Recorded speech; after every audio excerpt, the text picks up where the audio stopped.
ہمارے ہاں نوجوان نسل کے اندر بالخصوص یہ مرض تیزی سے آیا ہے، مذاق کرنے والا، لطیفہ سنانے والا۔ اور اب وہ چونکہ پرموٹ ہوا ہے تو بعض بڑی عمر کے لوگوں میں بھی اس بیماری نے جڑیں پکڑ لی ہیں۔ ہر لطیفہ سنانے کا نہیں ہوتا، ہر بات بتانے کی نہیں ہوتی، ہر جگہ آپ کا رویہ اس طرح کا نہیں ہونا چاہیے کہ جو آپ کے منہ میں سمجھ میں آیا وہ آپ نے کہہ دیا، وہ جھوٹ ہو وہ سچ ہو۔ کچھ باتیں اس طرح کی ہیں جو آپ کی شخصیت کو کمزور کریں۔ اگر آپ وہ والی بات کر دیں گے، اگرچہ اس سے لوگ 10 منٹ کے لیے مسکرا لیں گے، لیکن کئی دفعہ لوگوں کو محسوس ہوگا کہ جس خوبصورت چہرے کو میں دیکھتا ہوں اس کے اندر سے یہ والی بات نہیں نکلنی چاہیے، کوئی اور نکل آتی۔ آپ حیا کے دائروں کے اندر جب سمٹے ہوئے رہیں گے، تھوڑا سا آپ کا لوگوں سے پردہ رہے گا، اس میں بڑی ساری آسانیاں ہوں گی۔ میں نے تو یہ دیکھا ہے کہ جہاں لوگوں نے بے تکلفی زیادہ کر لی، مذاق زیادہ ہوئے، وہاں نفرتوں نے جنم لینا شروع کیا۔ مذاق میں غصہ اتنا زیادہ بنا کہ پھر وہ باتیں ٹوٹ گئیں، پھر وہ تعلقات خراب ہو گئے۔ اگر تھوڑا پردہ رہے، تھوڑی شرم و حیا رہے۔ میرے نبی پاک صلی اللہ علیہ وسلم کا جو دین ہے نا، وہ ڈھکا چھپا نہیں، وہ دین مبین ہے۔ وما علینا الا البلاغ المبین، یعنی بیان کرنا ہے تو کوئی چیز چھپانی نہیں، صحیح کھول کے بیان کیا حضور نے دین کو، یعنی ہر چیز آپ کو بتائی۔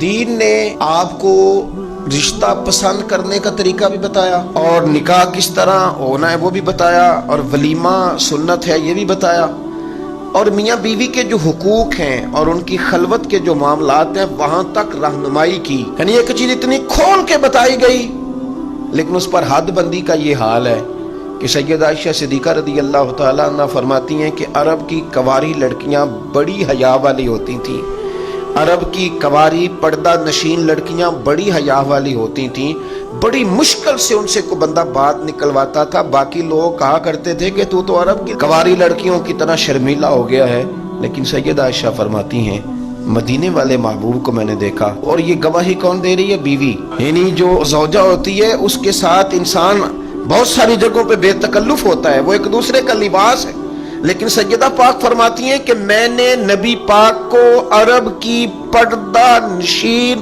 کنواری لڑکیوں سے بھی زیادہ حیا کرنے والا دیکھا ہے۔ اتنی حیا۔ ایک دفعہ کچھ عورتیں مسئلہ پوچھنے آ گئی۔ ہمارے ہاں کچھ لوگ کہتے ہیں شرع میں شرم کوئی نہیں، تو کیا شرع بے شرم ہوتی ہے؟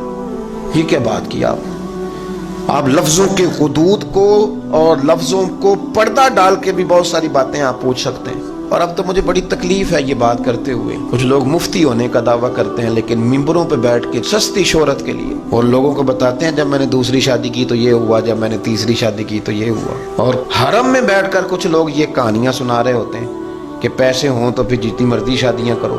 یعنی آپ قوم کے اندر بے حیائی کی باتیں کر رہے ہیں اور ممبر و محراب سے کر رہے ہیں اور سستی شہرت کے لیے کر رہے ہیں، صرف یہ کہ آپ کے فالوور زیادہ ہو جائیں گے، ذرا نوجوان نسل آپ کو زیادہ دیکھے گی۔ یعنی اتنی کمزور اور کچی اور مطلب ٹوٹی ہوئی گفتگو لوگ کرتے ہیں، جس طرح معاذ اللہ تعالیٰ کوئی ایسے لوگ کرتے ہیں کہ جن کا کسی اور شعبے سے تعلق، اور آپ شہرت کے لیے یہ کام کر رہے ہیں۔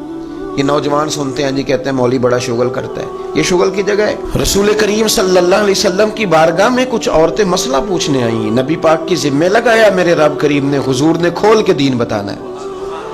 لیکن رسول پاک سے جب انہوں نے کچھ ایسے مسائل پوچھے جو عورت کی پاکی پلیدی سے متعلقہ تھے تو سیدہ عائشہ صدیقہ کہتی ہیں حضور جواب دے رہے تھے، اور نبی کا درجہ امت کے لیے باپ کا درجہ ہے، باپ کا درجہ ہے۔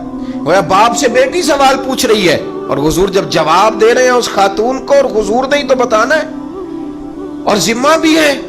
لیکن جب کریم رسول بتا رہے تھے نا تو حضرت عائشہ کہتی ہیں حضور نے باتیں کرتے کرتے اپنے دونوں دستے مبارک اپنے چہرے پہ رکھ لیے، حضور نے آنکھیں چھپا لی، کیونکہ وہ بات اس طرح کی تھی۔ یہاں تو حال ہی کوئی نہیں، یعنی دو دوست مل کے بیٹھے ہیں تو وہ معاذ اللہ ایک دوسرے کو اس طرح کی غلط گالیاں دے رہے ہیں، کہتے نہیں ہم فرینک ہیں۔ یہ بے تکلفی نہیں، یہ بے حیائی ہے، یہ آپ نے شرم و حیا کو اتار دیا ہے۔